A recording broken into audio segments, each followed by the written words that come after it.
આકાશવાણી ભુજ સ્થાનિક સમાચાર આરતી ભટ્ટ વાંચે છે.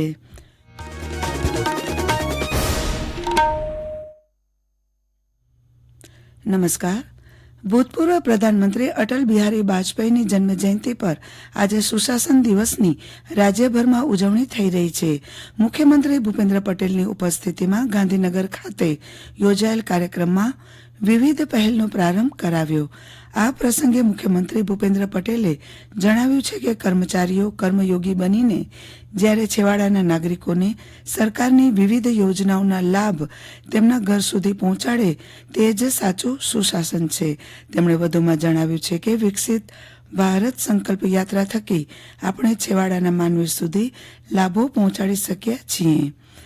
ઉલ્લેખનીય છે કે ગુજરાત સુશાસનનું મોડેલ રાજ્ય બન્યું છે. રાજ્યમાં સ્વાગત ઓનલાઈન કાર્યક્રમ દ્વારા નાગરિકો ઓનલાઈન ફરિયાદ કરી શકે છે. 14,000થી વધુ ગ્રામ પંચાયતમાં 320થી વધુ સરકારી સેવાઓ ઓનલાઈન મળી રહી છે. ખેડૂતો માટે આઈ ખેડૂત પોર્ટલ કાર્યરત કરાયા છે. 21 નગરપાલિકામાં નાગરિક સુવિધા કેન્દ્રો ઊભા કરાયા છે. આમ પારદર્શક અને હકારાત્મક અભિગમ સાથે ગુજરાત સુશાસનમાં અગ્રેસર છે. આજે નાતાલનું પવિત્ર પર્વ છે. આજે ભગવાન ઈસુનો જન્મ થયો હતો, જેની ઉમંગભેર ઉજવણી કચ્છમાં થઈ રહી છે. આજે વહેલી સવારે ભુજના સેન્ટ આઇસેન એન્ડ્રુઝ ચર્ચમાં ખ્રિસ્તી સમુદાય દ્વારા પ્રાર્થના કરવામાં આવી હતી અને ત્યારબાદ એકબીજાને હેપી ક્રિસમસ કહીને શુભેચ્છાઓ આપવામાં આવી હતી. આજના પવિત્ર દિવસે સેન્ટ એન્ડ્રુઝ ચર્ચના ફાધરે શુભેચ્છા સંદેશ આપતા આ પ્રમાણે જણાવ્યું હતું.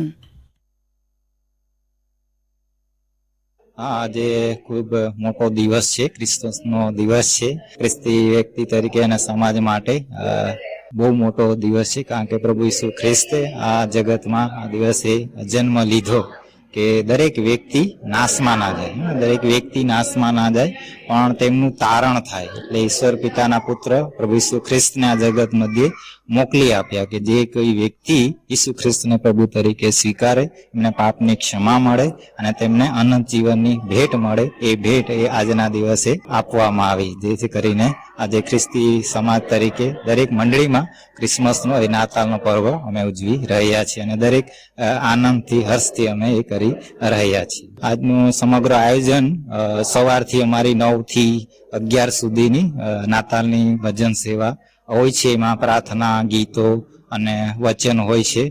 એમ કરીને પૂર્ણ 11 વાગે જેવું પૂર્ણ કરવામાં આવ્યું અને પછી આખો દિવસ એક્ઝિબિશનનો સમય હોય છે. દિવ્યાંગ વ્યક્તિઓ માટેના કોર્ટ ઓફ કમિશનર દ્વારા દિવ્યાંગજનોને થતા અન્યાય બાબતે જિલ્લા કલેક્ટર કચેરી ભુજ ખાતે 24મી જાન્યુઆરીના સવારે મોબાઈલ કોર્ટનું આયોજન કરાયું છે, જેમાં કચ્છના શહેરી ગ્રામીણ વિસ્તારમાં વસતા દિવ્યાંગજનોની ફરિયાદોને કમિશનર દ્વારા સ્થળ પર શાંતિથી સાંભળીને નિકાલ કરવામાં આવે. આ બાબતે જિલ્લા કલેક્ટર દ્વારા પણ પરિપત્ર જાહેર કરાયો છે, જેમાં કોન્ફરન્સ હોલ ખાતે મોબાઈલ કોર્ટ યોજાશે તેમજ દિવ્યાંગજનો પોતાની ફરિયાદ 10મી જાન્યુઆરી સુધી ઓનલાઈન અરજી કરી શકશે.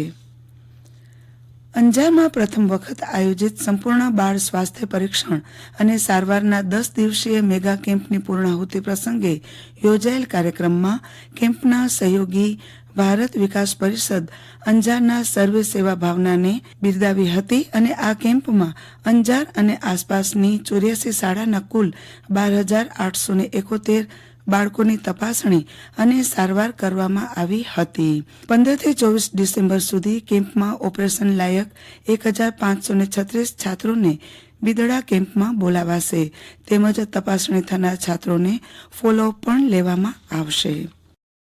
શિયાળાની ફૂલ ગુલાબી ઠંડીમાં કચ્છમાં બહારથી આવતા પ્રવાસીઓની સંખ્યામાં વધારો જોવા મળે છે અને ખાસ કરીને વિશ્વવિખ્યાત ધોરડો ખાતે યોજાતા રણોત્સવમાં પ્રવાસીઓની ભીડ ઉમટી હતી.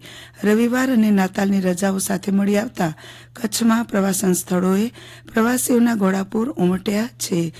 આ સાથે સ્થાનિક સમાચાર પૂરા થયા. નમસ્કાર.